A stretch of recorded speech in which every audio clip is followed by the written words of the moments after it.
Yo, yo, yo, it's your boy, Ray Mabry. And as my title states, we're going to talk about the time when I got the surprising phone call the day after closing from the seller when she found out that we had made $46,000 off the deal.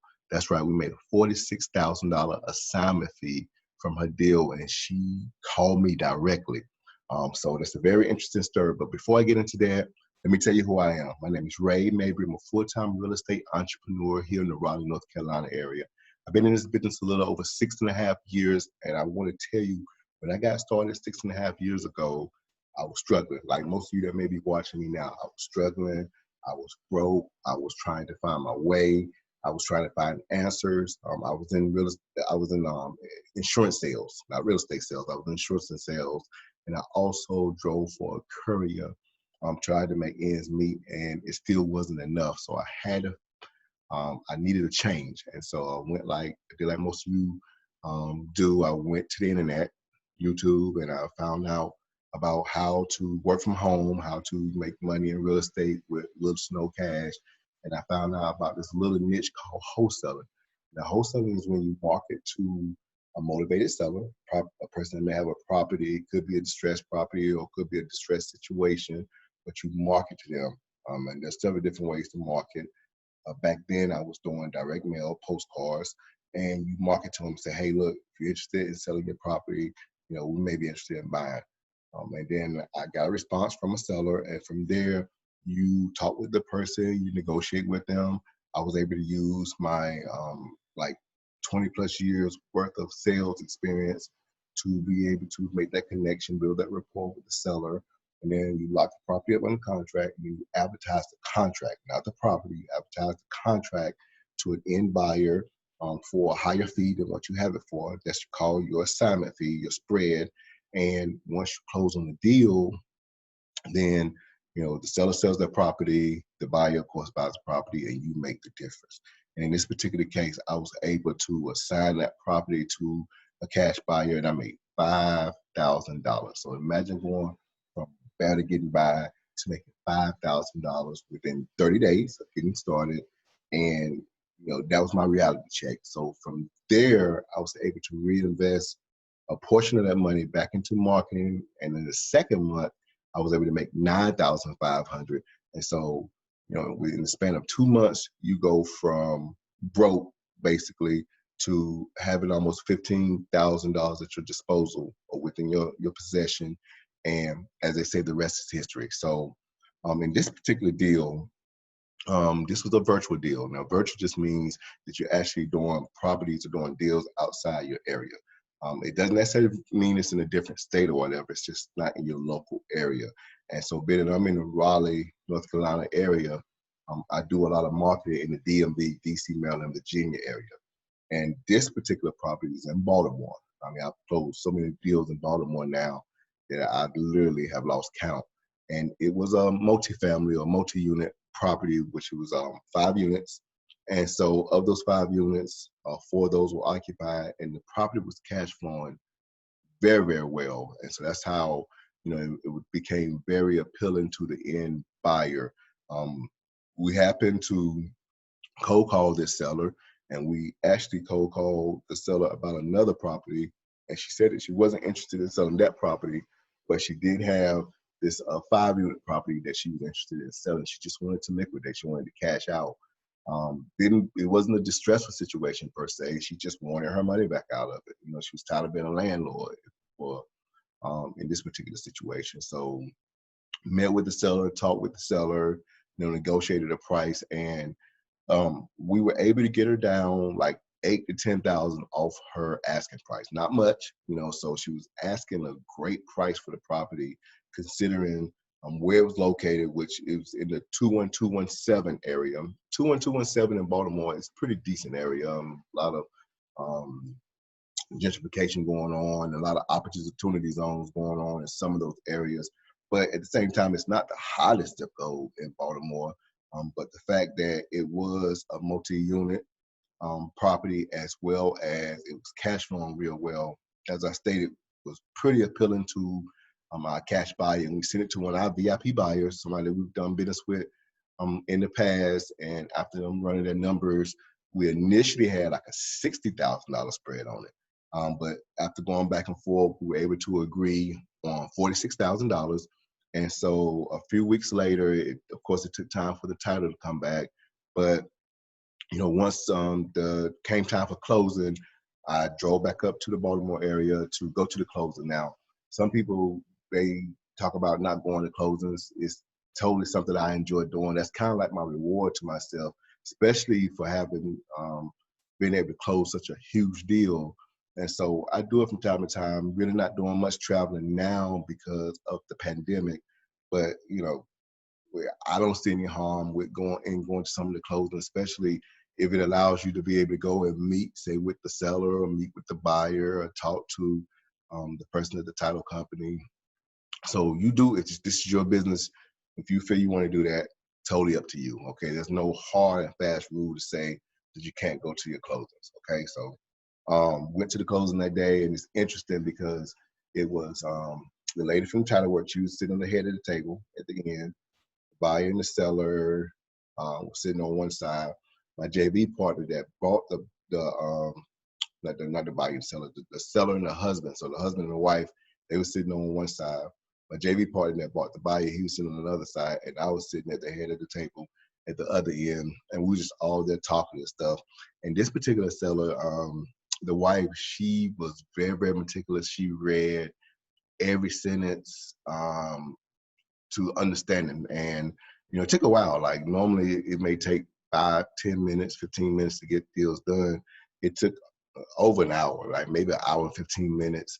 And she was asking a lot of questions. And so in me communicating with this particular seller up into closing, we felt like we needed to probably not do like a straight assignment, maybe do a double close.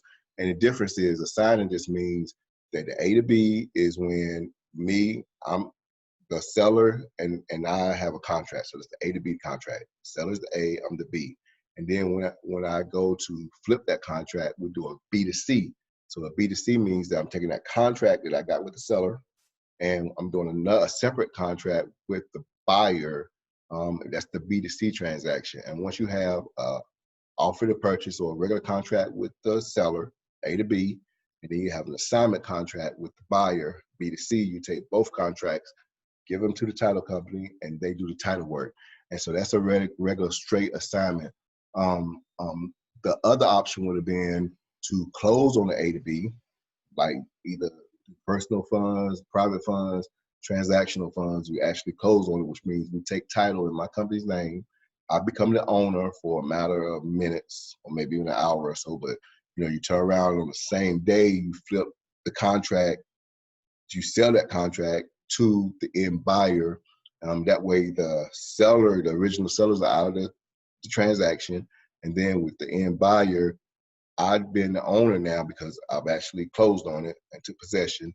And I sell it to the buyer, and that's the B2C transaction. That's called a double close. And that's actually two closes because you close with the seller, you close with the buyer. Whereas with assignment, it's really one closing because you got the contract with the seller, you got a contract with the buyer, you put those two together, and they close. And so the buyer ends up coming in, funding the deal on that you have with the seller. And remember, you make the spread, you make the difference in between. That's how I do 90+% of my deals, is straight assignments. But on this particular deal, instead of we did assign it, but instead of doing a double closing, what we decided to do is have two separate HUD statements. And the HUD statement is just kind of an itemized of what the seller gets or what the buyer gets. It's just on one statement. It's like a ledger. And so on this particular deal, we had a seller side HUD, which means the seller they signed their half of the HUD statement. We had a buyer side HUD. They signed their half of the buyer statement. So it's two different HUDs. Still one closing, but two different HUDs. And the buyer, remember now, they're getting it for the cash flow. So they're totally fine with what we're making because they're getting a great property in a good location and making great cash flow. So the buyer was fine with the fee.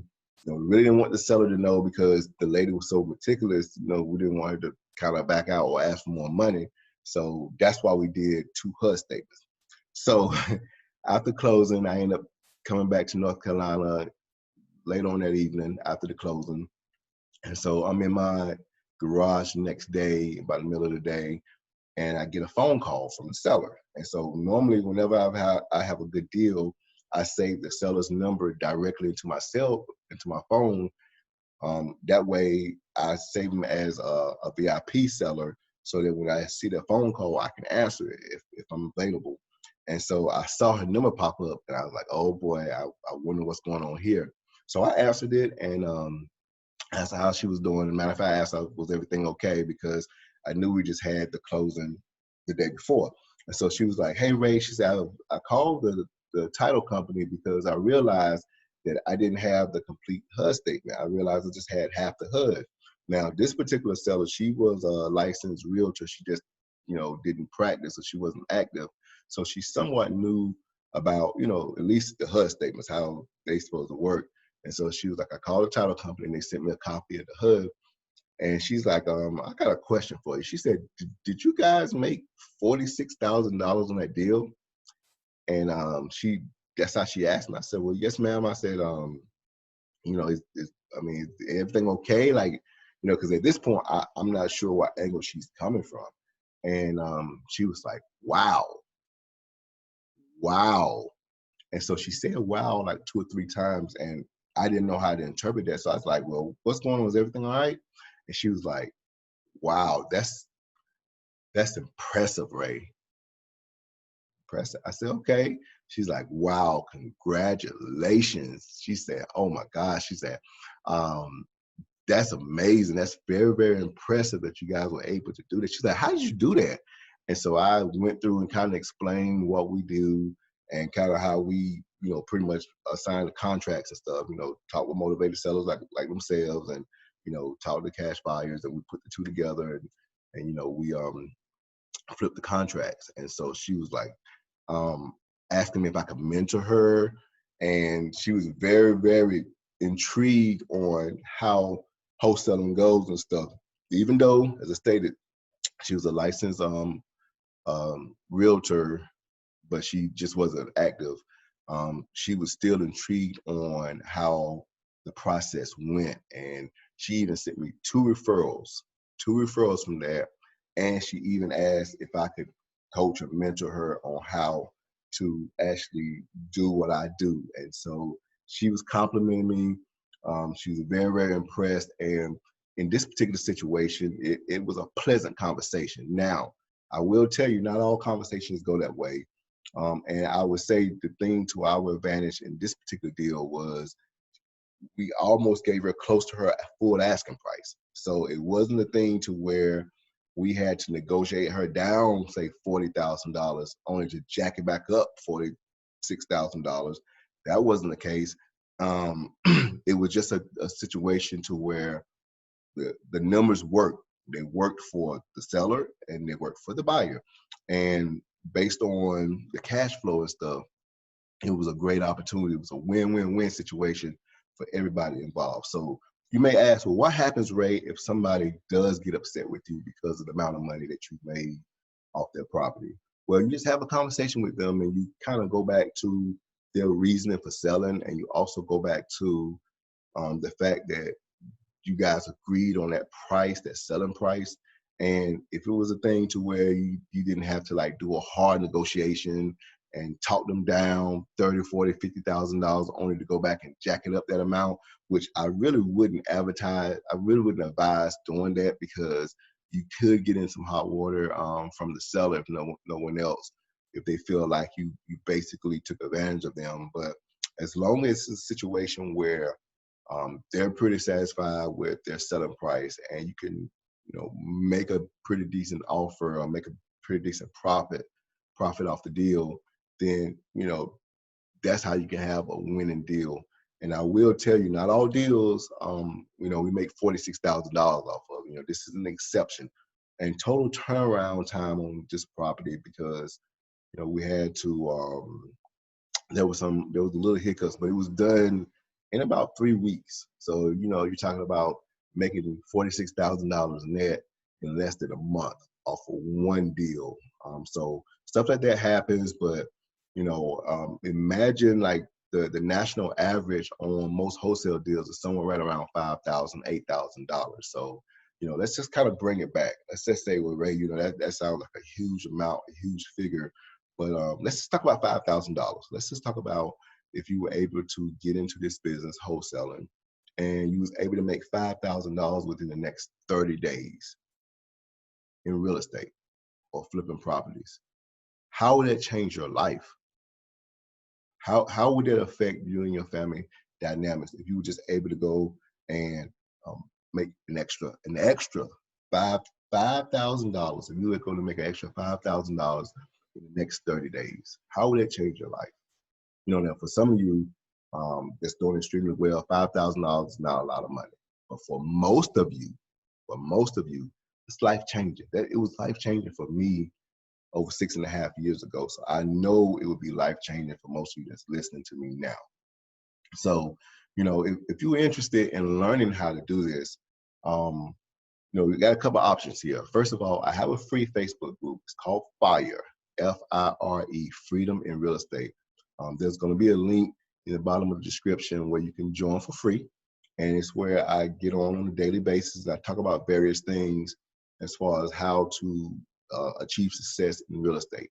And it's not just wholesaling. I talk about a lot of different things, to become an entrepreneur and become, you don't want to just do deals. You want to create a business that's going to be able to sustain you and take care of you and your family. So I teach you about different things, different topics that's centered around business, entrepreneurship, but it is mainly, FIRE, Freedom in Real Estate. So if you're interested in joining, feel free to click on the link at the bottom of the description. Secondly, if you want to, I also have a mini course, an inexpensive mini course that will teach you how to make $5,000 in the next 30 days, flipping real estate. And if you're interested in that, there's a link down at the bottom as well on how you can take advantage of that. It's not free, but I assure you it's very, very affordable. And it might be that, that push, that jump start that you need to get you going in this industry. And, if some of you, let's say maybe closing a few deals here and there and you're looking for some guidance, some mentorship, I also, we can hop on the phone and do a strategy call. I also offer strategy calls for those people that's looking to scale their business. Say you're doing 1 or 2 deals a month and you want to scale it up to 5+ deals a month. There's some specific things that I can tell you and teach you and show you that can take you from where you are to where you want to go in a short period of time. So if that's the case, then schedule a time, we can talk on the phone or talk video and have that discussion. But either way, real estate is a game changer. It's something that I got started in over 6.5 years ago now, and it has been a tremendous blessing for me and my family. And I know with the right coaching and with the right mentoring, you too can experience the same type thing. So if you're interested, as I stated before, reach out to me. The links are down in the description. I appreciate you taking time listening to this video, and I hope you were inspired to at least look into this industry, because I'm telling you, it's a game changer. Real estate is one of the few things where you could literally start from zero to little money, and you could have $5, $10, $15, $20,000 in your possession within a short period of time. When I say short period of time, within weeks or within a month or two, you can have a significant amount of money in your hands once you know what to do. This is real. Real estate is real, and it's a game changer. And I'm here to tell you, you can do the same thing for you. This is your boy, Ray Mabry, about to sign off. Until next time, peace.